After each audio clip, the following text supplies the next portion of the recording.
My name is Javed and I'm a student. I would like to ask a question. At one place, the Holy Quran states that man is created from sperm, which is inconsistent with modern science. But at another place, it also states that man is made from dust. Now, isn't the Holy Quran contradicting itself? Or is it consistent with modern science?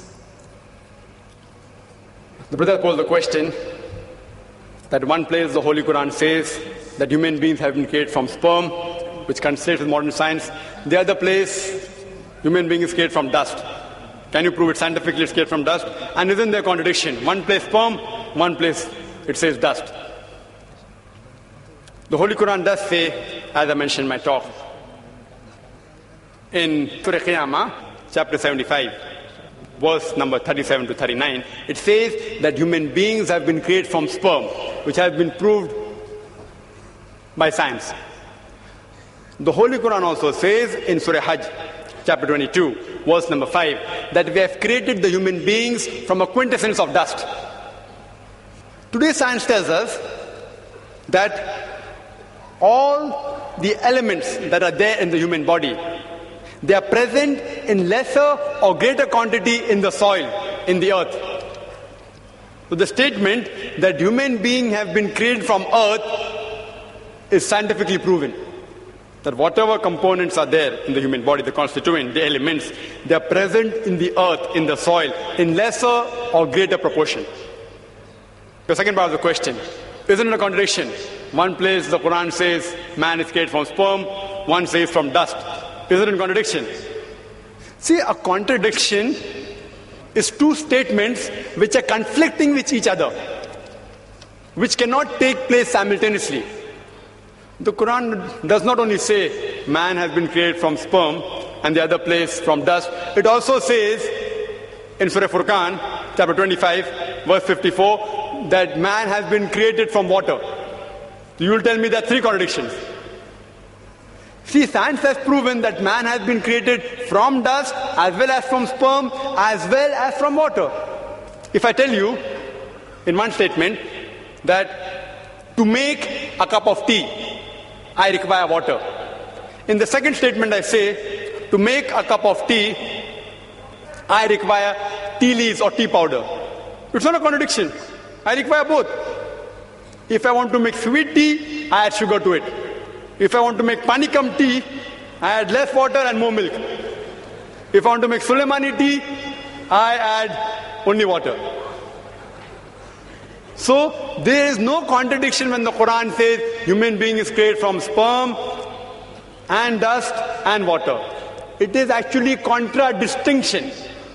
What is the meaning of contradistinction? Contradistinction means speaking two or more things about a subject which are not conflicting with each other. For example, if I say that this man is honest, he's kind and loving, it is contradistinction. But if I say this man is always a liar and a truthful person, then it's contradiction, because both are opposing. If it's not opposing, it's called as contradistinction.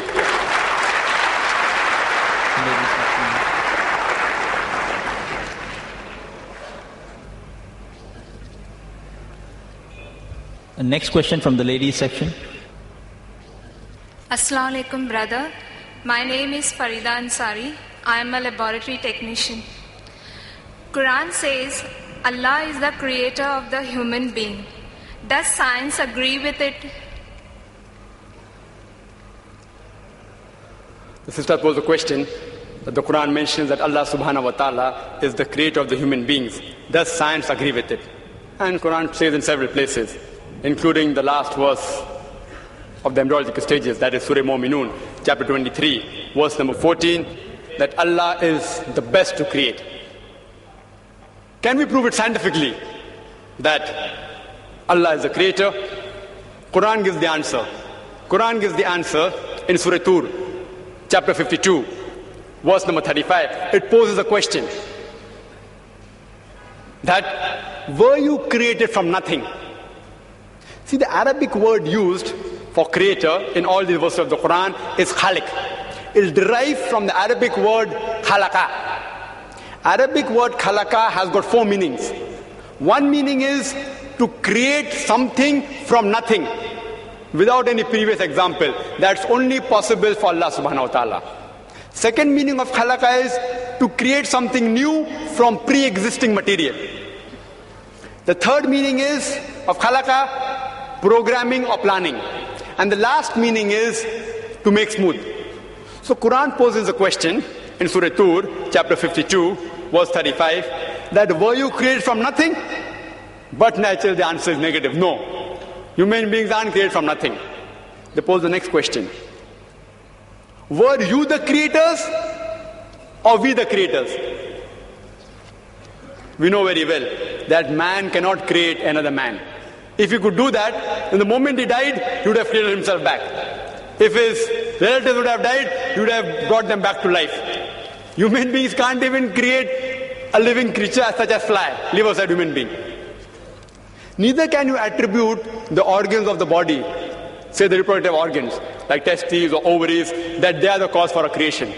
Because if you say that the testes, the uterus, etc. are the cause, then you have to include your ancestors, their reproductive system, their ancestors, all are responsible.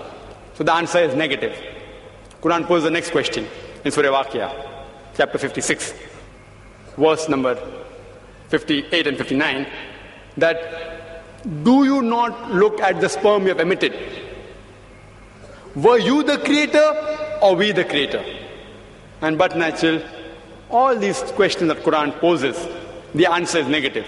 Some people can say it's by chance. By chance we were created. They say nature.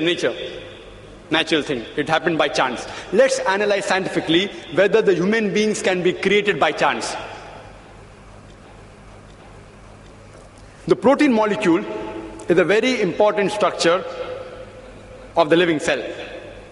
Very important part in the living structure of the cell. The protein molecule consists of 5 elements: the carbon, nitrogen, oxygen, hydrogen, and sulfur. And there are tens and thousands of atoms required to make one molecule. One atom has 5 elements: carbon, nitrogen, oxygen, hydrogen, and sulfur. There are tens of thousands of atoms which make one protein molecule. And there are approximately 92 free elements.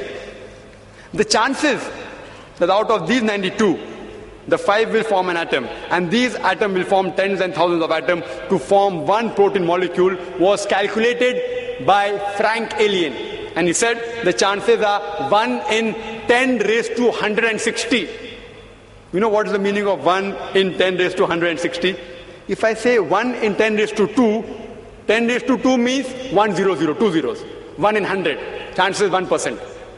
If I say 1 in 10 raised to 3, it means 1 in 1,000.